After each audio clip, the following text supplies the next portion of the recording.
That's it. That's it.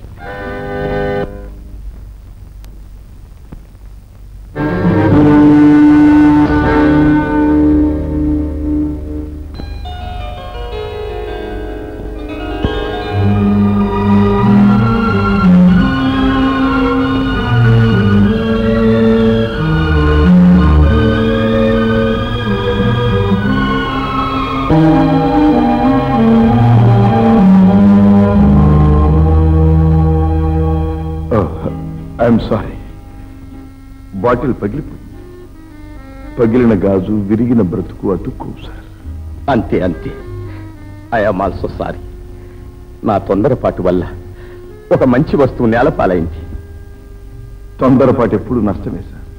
పెద్దవారు, అనుభవగిరులు, మీకు నేను చెప్పాలా? అది కాదు బాబు, నాకిష్టమైన వస్తువు ఇంకొకరి చేతుల్లో పడబోతున్నదేనే ఆదుర్త, అంతే. ఈ సెంట్ అంటే మీకు అంత ఇష్టమా? ఇష్టమా? నా ప్రాణం. ఈ సెంటు నాకు మధుర స్మృతి, నా మనస్సుకు హాయి కలిగించే తీయని కళ. ఓ, ఆ విషయం ముందే చెప్తే నేనే ఇచ్చుండేవాణ్ణిగా. అలా అడిగి తీసుకునే అలవాటు ఇంతవరకు లేదు బాబు. కానీ నీ ముఖం ముందే చూచుంటే ఈ వస్తువు నీకే ఇచ్చి ఉండేవాణ్ణే. ఏమిటి సార్ నాలో ఆ ప్రత్యేకత? ప్రత్యేకత కాదు, ఏదో ఆత్మీయత. నిన్ను చూచినప్పటి నుంచి నాకు అలాగే ఉంది. మిమ్మల్ని చూసినప్పటి నుంచి ఏమిటో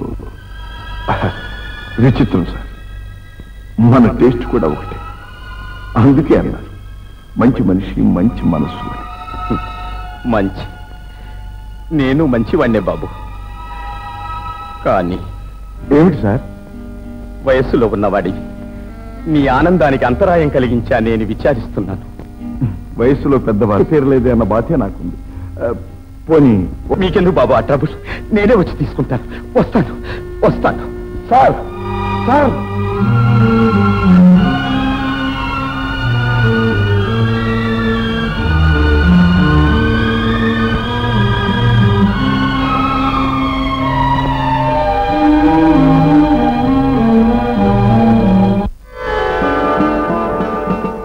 ఆపద్బాంధవ, నా బిడ్డ బొమ్మి ఐపీఎస్ సెలక్షన్కి వెళ్ళబోతున్నాడు.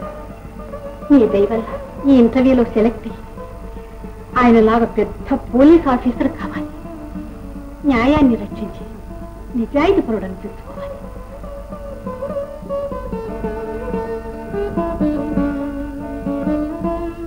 నువ్వేం కోరుకున్నావమ్మా? నాకు అర్థమైందిలే. ఎందరో దొంగల్ని పట్టుకునే పెద్ద పోలీస్ ఆఫీసర్ అయినా నీ దగ్గర పట్టుపడక తప్పదు. అంతే కదా?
భయపడతావు? అపవాదం నేను ఉన్నానుగా. అది కాదయ్యా, ఎవడు చూసొచ్చాడటం తొడ మీద ఒకడి మీద తోసేస్తాను అపోయికి ఎందుకుంటా భయ్యా శబాష్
ఏం భయం లేదమ్మా. ఒక విధంగా ఆవిడ చాలా అదృష్టవంతురాలు. ఆ దగ్గర కంటి శాశ్వతంగా కళ్ళు పోయాయి. డాక్టర్ ఏం పర్వాలేదు.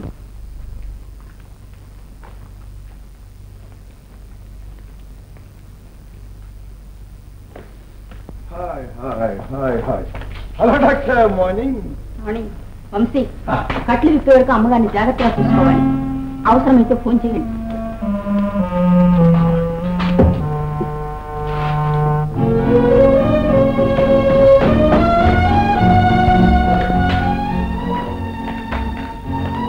అమ్మా అమ్మా ఏమైందమ్మా? బావా, డాక్టర్ గారు అత్తయ్యకు రెస్ట్ అవ్వాలన్నారు. రెస్టా? అమ్మకి ఏమైంది నీలా? ఇల్లు తగలెట్టి పారిపోతున్న ఒక గుండాను అత్తయ్య అడ్డుకుంది. గుండా? ఎక్కడ?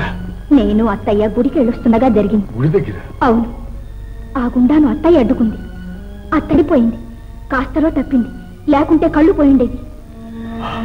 ఏమిటి? కళ్ళు పోవడమా? ఏం ప్రమాదం లేదని డాక్టర్ గారు చెప్పారుగా. నీలా, మా అమ్మ నన్ను కళ్ళల్లో పెట్టుపించింది.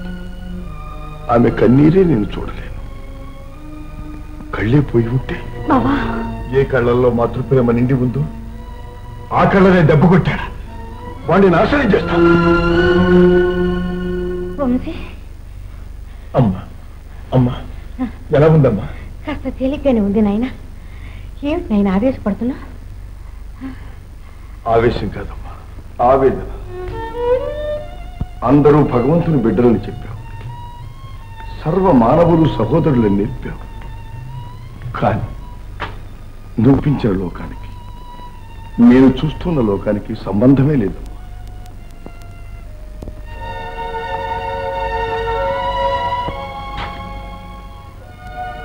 ఈశ్వరులందరూ ఒకటేనని చాటి చెప్పిన మహాత్ముని హత్య చేశారు. వర్ణభేదాన్ని ఎదిరి గుణత్యాన్ని గ్రహించలేని నరహంతకులు ఈ మానవ జాతికే శత్రు. వాళ్ళ ఆటలు సాగనివ్వకూడదు. అమ్మా, ఈనాడు తిండికి లేక తెస్తున్న బీద ప్రజల ఇళ్లు తగలబెట్టి వాళ్లకు నిలువ నీడ కూడా లేకుండా చేస్తున్నారమ్మా. అమ్మా, అమరులైన ఆ మహానుభావుల ఆత్మబలం నీ ఆశీర్వాద బలం ఉంటే చాలు. ఆ రాక్షసుల్ని తుదముట్టిస్తాను. ఆశీర్వదించుకో. నీ ఆవేదన నాకు అర్థమైంది నాయన. నీ సేవ పరమ పవిత్రమై దేశానికి శ్రీరామ రక్ష అవుతుంది.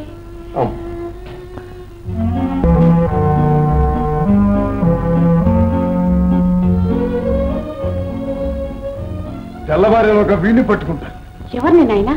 వాడేనమ్మా, నువ్వు అడ్డగించిన వాడు, నా చేతి నుండి తప్పించుకొని పోయిన వాడు ఒక్కడేనమ్మా. అమ్మా వంశీ, ఎందుకైనా మంచిది నాన్నగారు రివాల్వర్ తీసుకోడు నాయనా.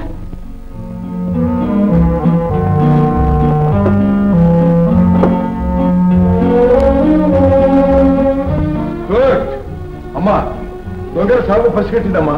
నేను వెళ్ళ